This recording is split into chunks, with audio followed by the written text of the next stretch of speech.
السلام علیکم و رحمت الله و برکاته. برادران گرامی، تماشابینان عزیز، برنامه سوال جواب ها قسم پنجم از کانال فرقان تیجی.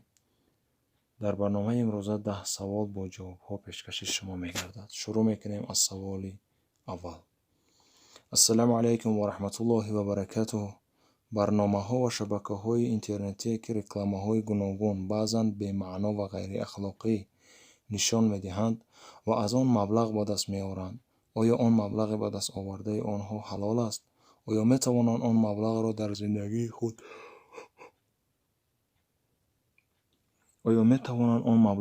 زندگی خود استفاده نمایند و خیر و صدقه کنند؟ سوال دهنده نصرت: و علیکم السلام و رحمت الله و برکاته. برادر عزیز، ترغیب و تشویق رکلامه های غیر اخلاقی حرام و کار گناه است.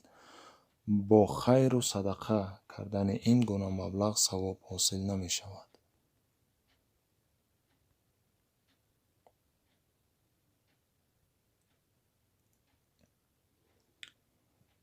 برادر با نام خیرالدین سوال کردند: السلام علیکم. از یک شخص با علم شنیدم که در وقت نماز نیت کردن آن با زبان شرط و اجازت نیست، فقط در دل باید نیت کرد، چون که یگان دلیل درباره نیت کردن با لفظ نآمده است.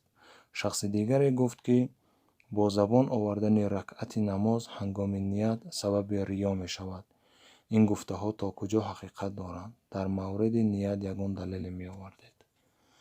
و علیکم السلام و رحمت الله. برادر عزیز، معنای نیت در لغت قصد و تصمیم قلبی است و آن یکی از شرط های نماز به شمار می رود. تلفظ نیت در وقت شروع نماز امر مستحب است.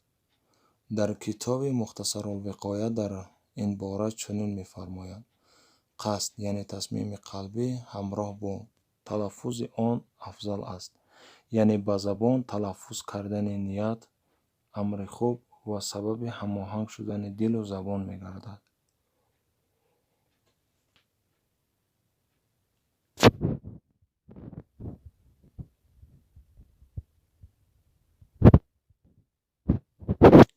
برادر با نام رستم سوال کردند: السلام علیکم و رحمت الله و برکاته. چند روز باز خواب می بینم که روزه دارم، اما حالت می شود که قطره آب را فرو می برم. تعبیر خواب من چیست؟ و علیکم السلام و رحمت الله و برکاته. برادر عزیز، فرو بردن قطره آب در خواب نشانه رحمت و خیر و عافیت است.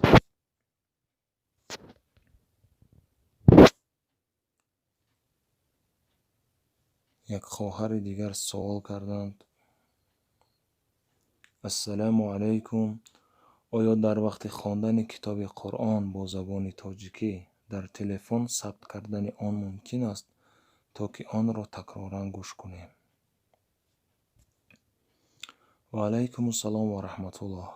خواهر عزیز، ثبت کردن ترجمه آیات های قرآن برای تکرارا شنیدن آن درست است و اشکالی ندارد.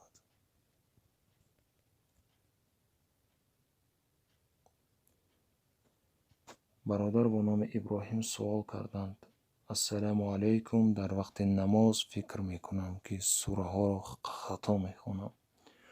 باز اثر نو می خوانم. یک دو بار دعایم خواندند. گفتند که از اثر وسواس است. حالا هم به همان حالت دچار شدم. من چیکار کنم؟ و علیکم السلام و رحمت الله. برادر عزیز،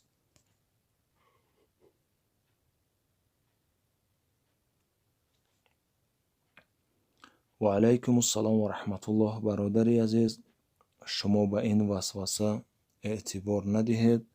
وقتی که سوره را میخوانید آن را دیگر تکرارا نخوانید، بلکه نمازتان را ادامه دهید و به پایان رسانید. ان شاء الله نمازتان درست می شود.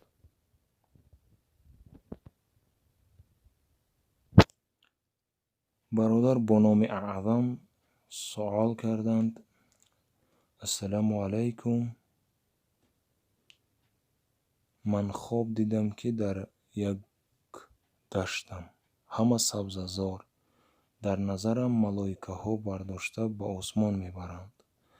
Аз боло нигоҳ мекунам, тамоми кураи заминро мебинам. Дар назарам малоикаҳо мегӯянд, ки мо ба Худо наздикем.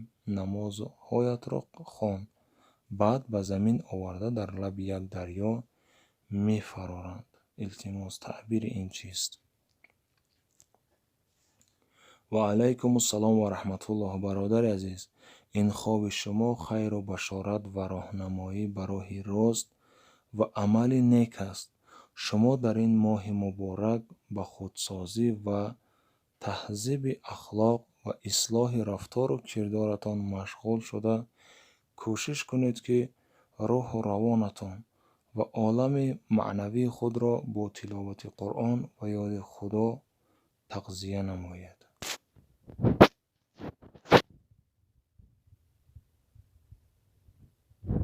Манучер ном бародар суол карданд: ассалому алайкум. хоҳиш мекунам, ки тасбеҳоти моҳи Рамазонро бо хати арабӣ ва тарҷумаи маънои он бо забони тоҷикӣ равон кунед. қаблан сипосгузорам. ва алайкум ассалом ва раҳматуллоҳ. Бародари азиз, тасбеҳоти таровеҳ бо тарҷумаи он чунин аст. мо хати арабиша мегзорем дар экран ва тарҷумааш: пок аст Худое, ки соҳиби олами зоҳир ва олами ғайб аст. пок аст Худое, ки соҳиби қуввату бузургӣ ва соҳиби тавоноӣ ва бузургию некӯӣ ва дурусткунандаи ҳоли шикастадилон ва ниёзмандон аст. пок аст он подшоҳи зиндае, ки намехобад ва намемирад.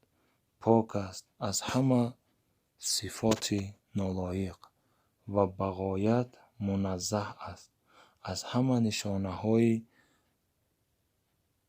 нақсу айб. парвардигори мо ва парвардигори фариштагон ва Ҷабраил аст.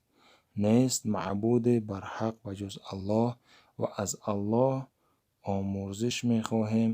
худовандо, аз ту ҷаннатро мехоҳем ва аз оташи дӯзах ба ту паноҳ металабем.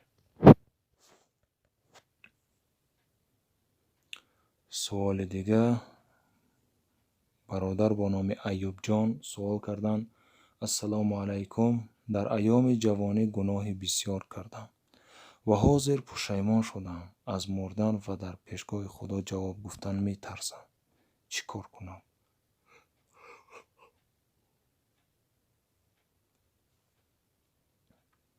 чӣ кор кунам, ки Аллоҳ маро бубахшад? ва алайкум ассалом ва раҳматуллоҳ. бародари азиз, худованд тавбапазиру меҳрубон аст. агар бандаи гунаҳгор аз самими қалб ва холисона ба сӯи ӯ бозгардад, албатта тавбаи ӯро мепазирад ва гуноҳонашро мебахшад.